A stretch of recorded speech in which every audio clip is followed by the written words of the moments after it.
Hello, my name is Don Peppers. I'm the Executive Director of the Proverbs Mentoring Organization. Tell me about this mentoring organization. Well, we were established 22 years ago, just as as a summer program for 10 young men. As I was a substitute teacher at Pendleton High School, and some guys from my hometown said that they were bored and needed something to do, and I felt the holy burden to get something started for those young men in Pendleton because it's the town that I grew up in. So after coming back home from college and trying to find my purpose, I found it through Camp Proverbs, which started in 2004. We started as a labor of love. Didn't think of a nonprofit organization and the business of that work. But eventually in 2018, we formed the Proverbs Mentoring Organization. And that kind of ramped into more programs, as you can see, that we started with the Camp Essence for young ladies. Later on, AAU basketball programs to try to give our young men some exposure from that area. Later on, we started with some other different programs to highlight some success of our young people in our community. And then just 4 years ago, we started a school called Proverbs Prep Academy with the help of Restoration Project Foundation. What kind of feedback have you gotten from the kids and the families that have participated? It's been good. I mean, we've always tried to keep our motives in the right place. It's all been mission-centric, trying to serve the children. And, with the different challenges of running a nonprofit organization, it can be challenging when the funds run low. But we've had some good people to, stay consistent because they understand our heart for what we're trying to do. And so for 22 years, we're still relevant and we're still growing. So we're grateful for that. And where can people find out more? If they want to help support you guys, where can they find out more information? Well, we run all our programs here at the Westside Community Center, 1100 West Franklin Street in Anderson. But we also do some things in Pendleton at the Pendleton Community Center. And then they can go to our website, www.proverbsmentoring.org, and they can find out more. But we're just a phone call away. We're very personable, and any young person that we can help, if it feels our program needs, then we're here for them. And what would you like to see in the future? What would you like to see? What are your future goals for the organization? We would like to be a full-standing nonprofit where I can have some paid employees, pay some good people, transportation, a food program, and then our programs, they're healthy, but we'd just like to, have them more sustained with some more resources that can help us to have more of an impact. And what about not ask you that you wanted to make sure people know? Anything? What's that? Is there anything I haven't asked you that you want to make sure people know? Well, we have a new after-school program in addition to our school, which Coach Terrell Norris will tell you more about, how we're continuing to try to grow that aspect of our ministry. But our after-school program is for 3rd through 6th grade boys here in Anderson. And we're growing, and we feel really good about that. And so that's our latest program. And so we're continuing to grow. And we hope that we can continue to make an impact. And that's what he's going to tell me about. Absolutely. Okay, great. Coach, you're on. I'm Coach Terrell Norris. Work with Proverbs Mentoring. Of course, I've done mentoring way before Proverbs Mentoring, and we joined probably 3 years ago. This will be our 4th year. But more specifically, I work the school portion. I'm Director of Educational Services as far as Proverbs Prep Academy is concerned. And what do y'all do at the school? Oh my, we do a lot. We still incorporate a lot of mentoring, a lot of outside folks to come in and mentor, sharing some of their experiences through the job-related stuff that they do, how they've come up. If they've had some falls, we want common people. If they've had some falls, we bring them up.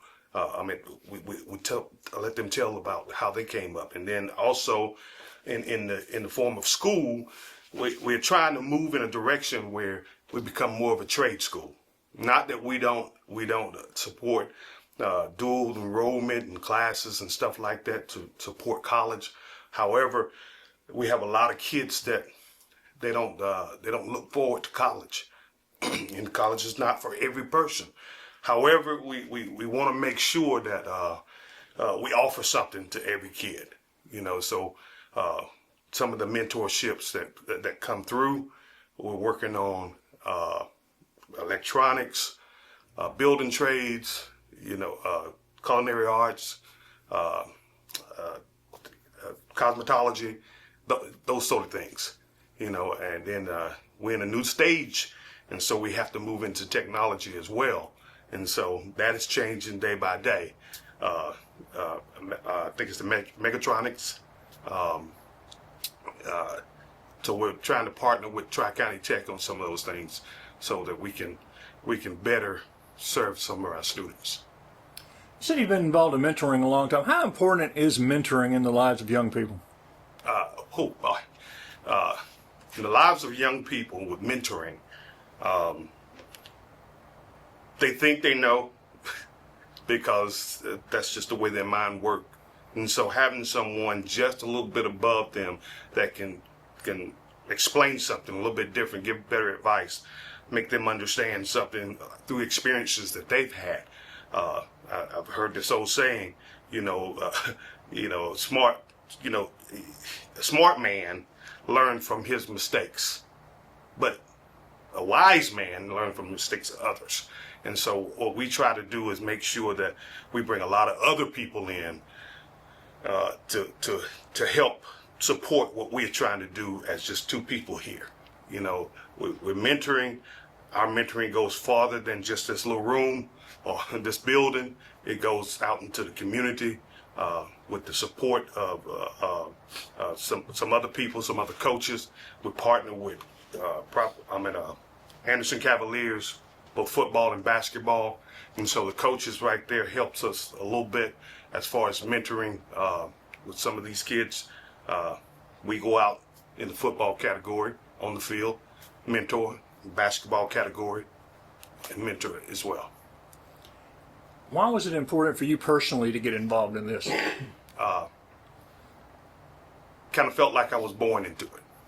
I've been mentoring. I didn't know it at the time, but I've been mentoring since I was a kid.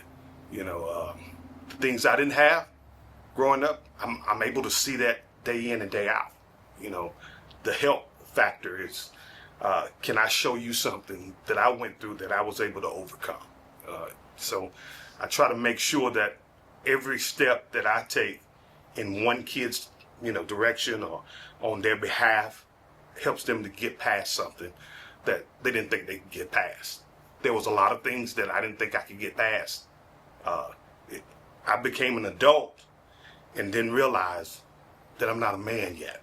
And so that's a course of working on the process of becoming a man, some hard times, some hills to climb. And so these kids sometimes want to give up because they don't know that there's a tough time coming. They grow up thinking the word no is the curse. And so we have to show them, no, you're going to get a lot of no's in life. However, you can still press through. You can press through. So that's kind of my take on that. Kim, is there anything I didn't ask you that you wanted to make sure I got in here? Or did we cover it? I think we covered. As far as school is concerned, we open enrollment. Of course, we still screen, so, but we're open enrollment, and we want to make sure that that every kid fits our program. Sometimes, and we have had this in the past, the kid come and they don't really fit, and so we have to have a hard conversation with them. And so sometimes they feel rejected because we have to have that hard conversation. However, we need to make sure that every kid that comes through here, that we can have a alleyway or a pathway to success for that kid. And so, I can talk about individual plans, educational plans for every kid. But sometimes when you can't make that plan out, because a kid will come to us and don't have everything they need within the time span that they need to graduate. And they may age out and they may have to go to adult ed or whatever, but we still support them. On the mentoring side, we're still there. But on the educational side, there's not a lot we can do for that.